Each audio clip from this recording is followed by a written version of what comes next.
హైదరాబాద్ సహా పలు ప్రాంతాల్లో భూప్రకంపనలు వచ్చాయి. ఈ మేరకు హైదరాబాద్లోని సిఎస్ఐఆర్ ఎన్జీఆర్ఐ శాస్త్రవేత్తలు వెల్లడించారు. భూకంప కేంద్రం నుంచి 225 కిలోమీటర్ల పరిధిలో ప్రకంపనల ప్రభావం కనిపించింది. భూకంపం తీవ్రత ఎక్కువగా ఉండటంతో ప్రజలు తమ ప్రాణాలను కాపాడుకునేందుకు ఇళ్ల నుంచి బయటకు పరుగులు తీశారు. కొన్ని సెకన్ల పాటు భూమి కంపించిందని స్థానికులు చెబుతున్నారు. షాక్కు గురై కుర్చీలపై కూర్చున్న పలువురు కింద పడిపోయారు.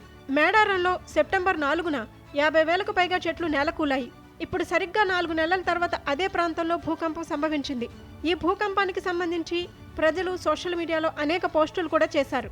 గత 20 ఏళ్లలో తొలిసారిగా 5.3 తీవ్రతతో ఈ స్థాయి భూకంపం తెలంగాణను తాకింది.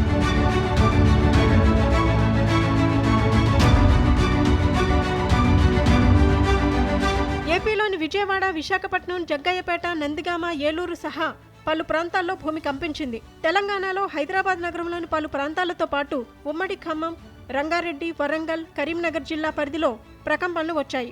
హైదరాబాద్ నగర పరిధిలోని వనస్థలిపురం, హయత్ నగర్, అబ్దుల్లాపూర్ మెట్ పరిసర ప్రాంతాల్లో భూమి కంపించింది. ఉమ్మడి వరంగల్ జిల్లాలో ములుగు, హనుమకొండ, భూపాలపల్లితో పాటు ఉమ్మడి ఖమ్మం జిల్లాలోని కొత్తగూడెం, మనుగూరు, భద్రాచలం, చర్ల, చింతకాని, నాగులవంచ, ఇల్లందు ప్రాంతాల్లో ప్రకంపనలు వచ్చాయి. ఉమ్మడి ఖమ్మం జిల్లాలో సుమారు 3 సెకన్ల పాటు ప్రకంపనలు వచ్చినట్లు స్థానికులు తెలిపారు.